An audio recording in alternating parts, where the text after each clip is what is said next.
Piero della Francesca ha sido considerado como uno de los misteriosos personajes del arte occidental. Un pintor de imágenes enigmáticas, plasmadas con una precisión matemática y una visión monumental, pero a menudo extrañas, ambiguas e incluso obsesivas. Fue olvidado durante siglos y juzgado después como un precursor de Leonardo, Miguel Ángel y Rafael. Hoy se le considera igual a ellos. Piero della Francesca nació hacia 1413 en una ciudad llamada entonces Borgo San Sepolcro y hoy solo San Sepolcro. Entonces era, como hoy, un floreciente centro comercial entre Umbría y Toscana. Su padre era curtidor y un afortunado comerciante de lanas. El joven Piero estudió matemáticas preparándose para hacer carrera en el comercio.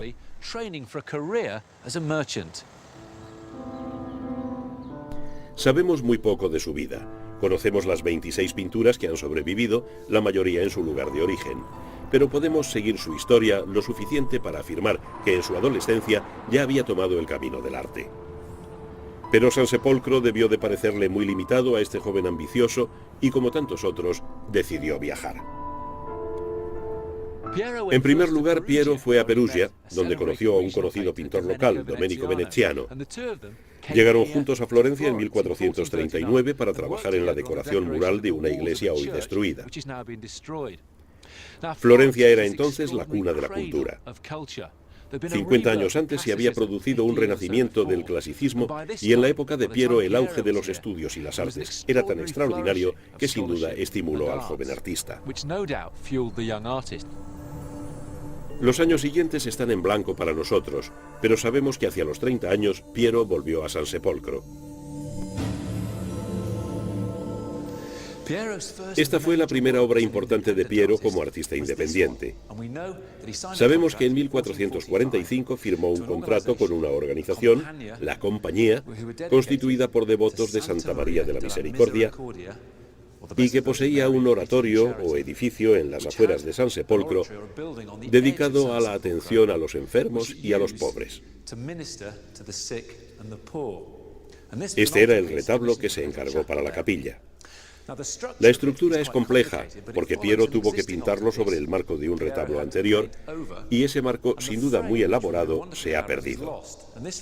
Esta reconstrucción muestra todo el trabajo de Piero, los paneles, pero el marco que los unía se perdió. Pero esta obra, el Políptico de la Misericordia, es una unidad. No tanto por el estilo de Piero, que es muy variado, sino por el fondo dorado que da un brillo etéreo y unifica los paneles. Y porque las 5 figuras principales, 4 santos y la Virgen, están situados sobre el mismo escalón de piedra que parece trascender el tiempo y el espacio. El trabajo empezó en 1445 por las 2 figuras de la izquierda. San Sebastián, santo protector contra epidemias y por tanto muy importante para la compañía. San Juan Bautista, retratado de forma radical. La aureola indica santidad, pero la pintó en perspectiva, aunque los años la hayan descolorido. Parece aferrarse a sí mismo con la mirada baja, como concentrándose. Algunos historiadores del arte la consideran como una imagen bastante fanática. Yo creo que es más mística que fanática. Y luego viene la culminación de esta primera fase del trabajo de Piero, el crucificado, elevado respecto a la Virgen, de luto, extendiendo dramáticamente los brazos hacia su hijo, y San Juan Evangelista, que corre con un gesto de entrega hacia su Señor, Maestro y Salvador. Algunos años más tarde, el estilo de Piero se ha tranquilizado. Algunos piensan que la emoción se hace más profunda, y estoy de acuerdo. La pintura se completa con los 2 santos de la derecha. En el extremo derecho está San Bernardino, un santo de Siena, muerto en 1444 y canonizado en 1450. El hecho de que Piero lo pinte con aureola significa que debió crear esta imagen poco después de 1450. Bernardino fue un célebre predicador franciscano que participó en la renovación religiosa de Umbría y Toscana en aquella época. A su izquierda, San Juan Evangelista, autor del 4º Evangelio, que con su libro nos dirige a la imagen central. La Virgen no es de tamaño natural, pero al mirarla parece una figura gigante por la manera en que sobresale por encima de sus devotos arrodillados a sus pies. Las mujeres a la derecha, los hombres a la izquierda, son las figuras con las que tanto nosotros como los fieles del siglo XV y el XVI nos identificamos. También nos recuerda que el culto a la Virgen era muy corriente en los siglos XIV y XV. Se calcula que más de un tercio de las iglesias construidas en estos siglos fueron consagradas de una manera u otra a la Virgen.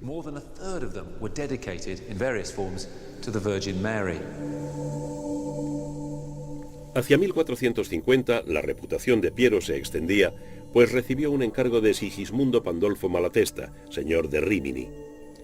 Piero lo pinta a tamaño natural para mostrar al mundo que Sigismundo no era solo el militar afortunado y el déspota que retrataban sus enemigos.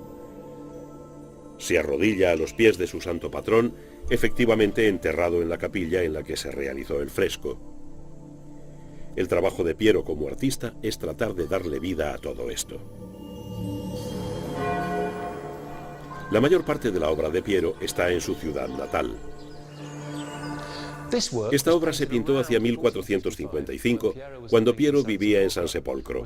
Formaba parte de un retablo mucho mayor para la iglesia de San Sepolcro, Santa María della Pieve, donde se celebraban todos los bautizos. En el panel central se representa el bautismo de Cristo. Todos los elementos tradicionales están ahí. Los ancianos creyentes de la ciudad de Jerusalén en segundo plano y los nuevos creyentes desnudándose como Jesucristo ante el Bautista y los tres ángeles. El paisaje es local, el de San Sepolcro y el del Valle de los Nogales. El árbol en primer plano es un nogal. Pero hay dos detalles curiosos en esta pintura. El primero es que Jesús y San Juan parecen estar en el lecho de un río seco. En realidad, Piero ha observado con agudeza el fenómeno óptico del reflejo y el ángulo formado por la luz del sol. Recuerda la leyenda del milagro del bautizo de Jesús en el Jordán, cuando las aguas cambiaron de dirección. El segundo detalle es geométrico. Todos los estudiosos han relacionado la composición en la obra de Piero con el gran matemático Euclides. A simple vista es fácil observar esta línea, un eje central que saliendo de la clave del arco baja a través de la paloma, el Espíritu Santo, y sigue por el agua que gotea sobre la cabeza del Cristo y entre sus manos. Todo surge de esa línea que ocupa el centro de la pintura. Esa idea geométrica será la pauta de muchas de las obras de Piero.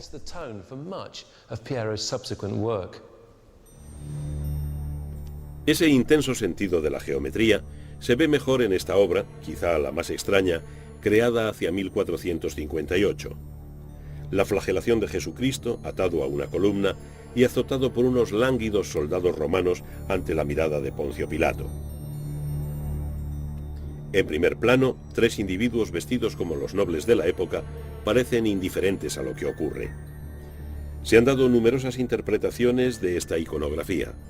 La más interesante considera a los tres sujetos diplomáticos relacionados con el conflicto entre la cristiandad y los turcos. Pero el impacto de la pintura es espacial.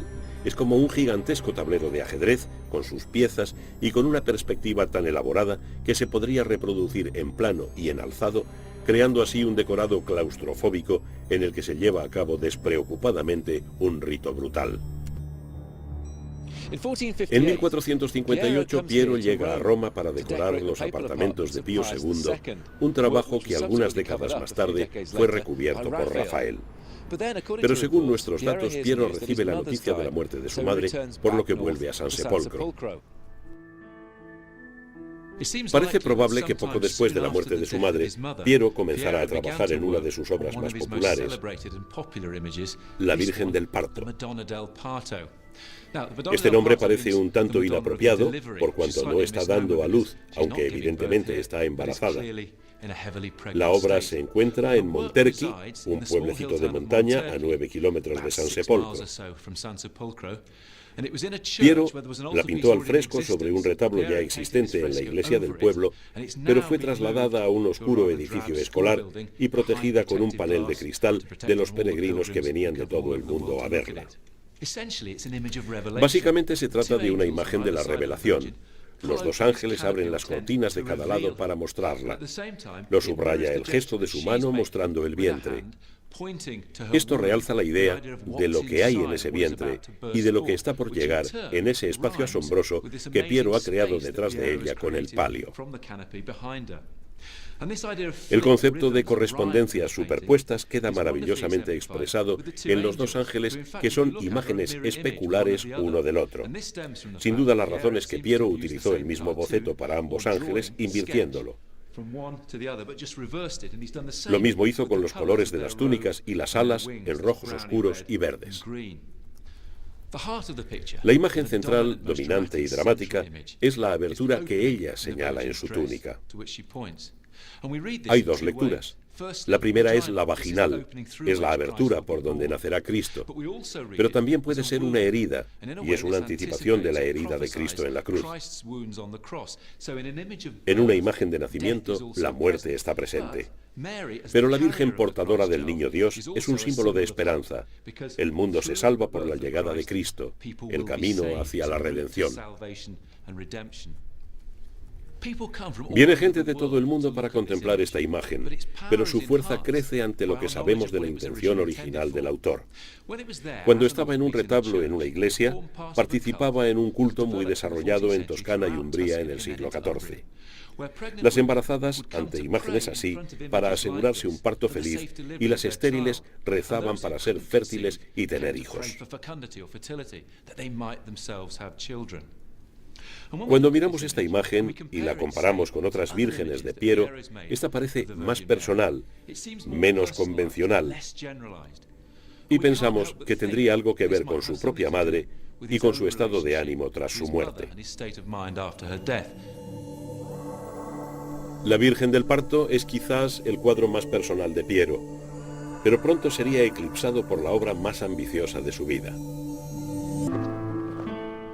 La obra más espectacular de Piero de la Francesca está aquí, en la capilla mayor de la iglesia de San Francisco de Arezzo.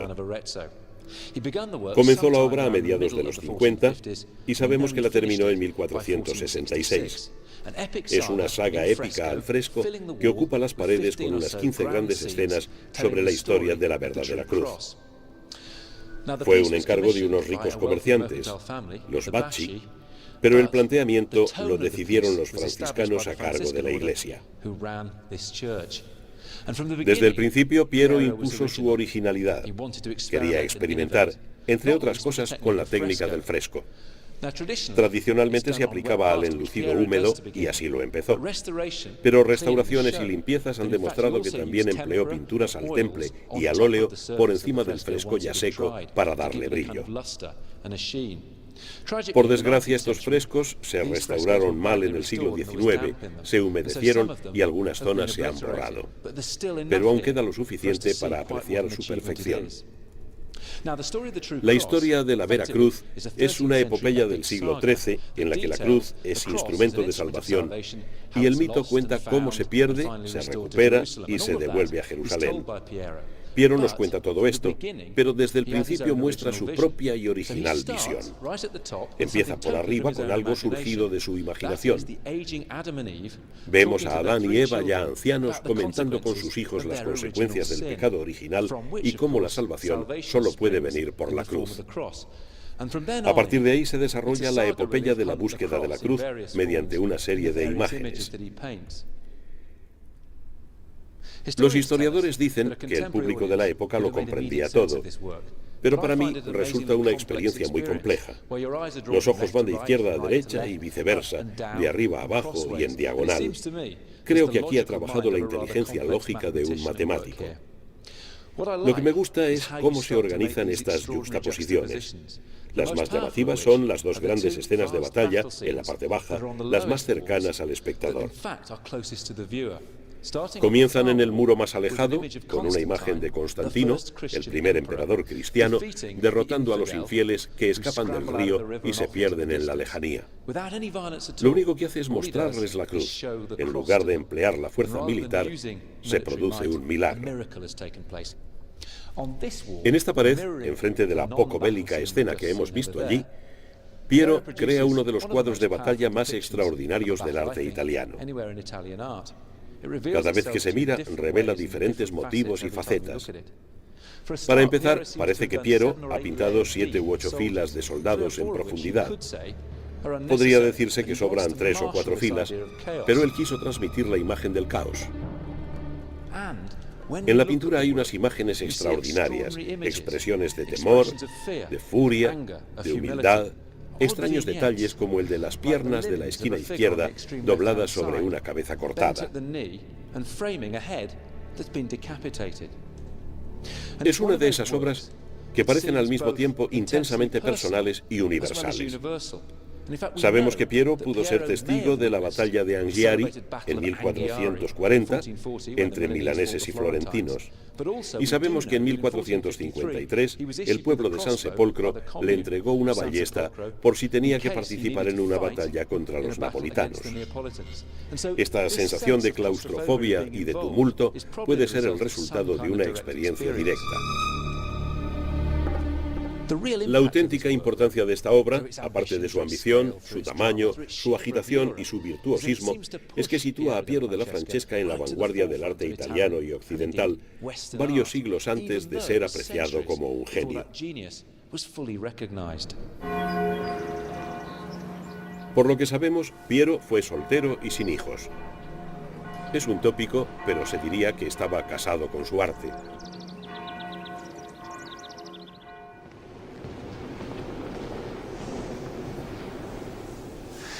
En 1459 se entregó este gran edificio al pueblo de San Sepolcro para lugar de reuniones. Y como Piero della Francesca era el artista más notable de la ciudad, se le encargó una obra. Este es el resultado. La mayoría de las obras de arte para estos lugares son representaciones de virtudes cívicas.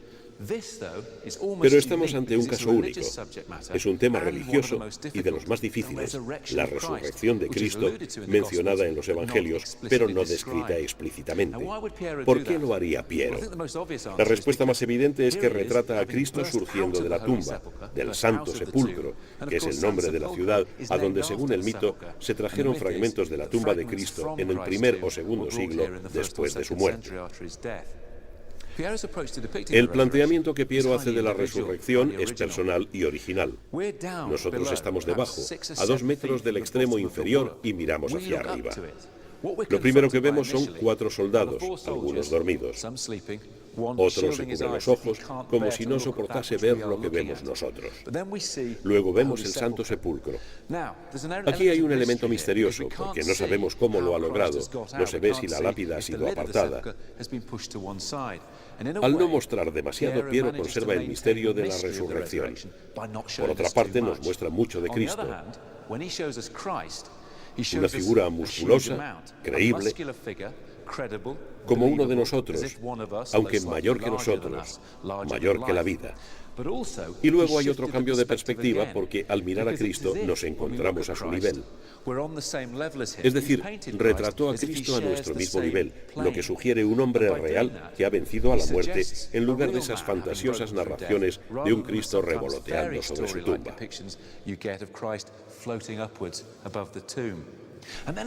Y fíjense en sus ojos. Creo que son lo más extraordinario de esta pintura. Nos miran con una mirada hipnótica. No es la imagen de un dulce salvador, es la cara de alguien que ha pasado 3 días en tinieblas, luchando con la muerte, a quien ha logrado vencer. Por eso sostiene el estandarte con la cruz, símbolo de su triunfo sobre la muerte. A la izquierda vemos árboles sin hojas, mientras que a la derecha son frondosos. A un lado un camino llano y al otro uno más empinado. Es una pintura moral. Hay que elegir entre el camino fácil, que no lleva a ningún lugar, y el camino del esfuerzo, que lleva a la virtud. Creo que esta es la razón de que la pintura se instalara aquí, porque en la sala de al lado se celebraban reuniones y juicios. Piero utiliza la imagen medular de la cristiandad, la resurrección, como una manera práctica de decirle al pueblo, tanto jueces como reos, que es mejor camino el difícil, pero virtuoso.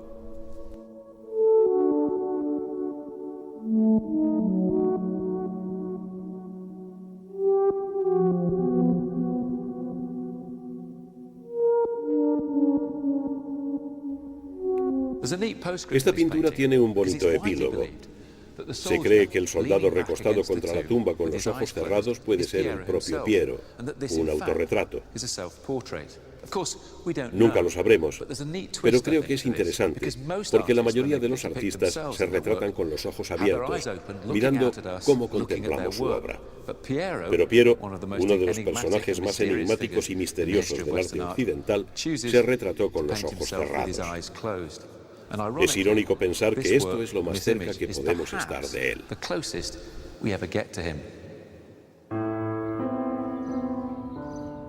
Hacia 1470, Piero hizo un corto viaje a Urbino para realizar un encargo ilustre. Fue llamado a la corte para pintar el retrato de Federico de Montefeltro y de su joven esposa Battista Sforza, que murió en julio de 1472 a los 26 años, tras dar a luz a 8 hijas y por último a un heredero. Se piensa que el retrato de la pareja fue una obra póstuma como homenaje de Federico a su esposa. Es poco habitual encontrar a una mujer a la izquierda del espectador, pues ese era el puesto de honor. Pero así se evitaba mostrar el ojo derecho del duque, que perdió en un torneo en el que también sufrió heridas en la nariz. Los 20 años restantes de su vida, Piero vivió en San Sepolcro.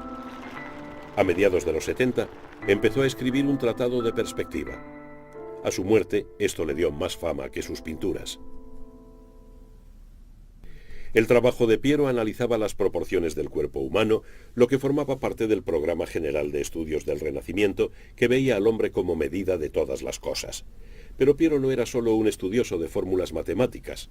Su obra demuestra que la verdadera medida es la imaginación humana.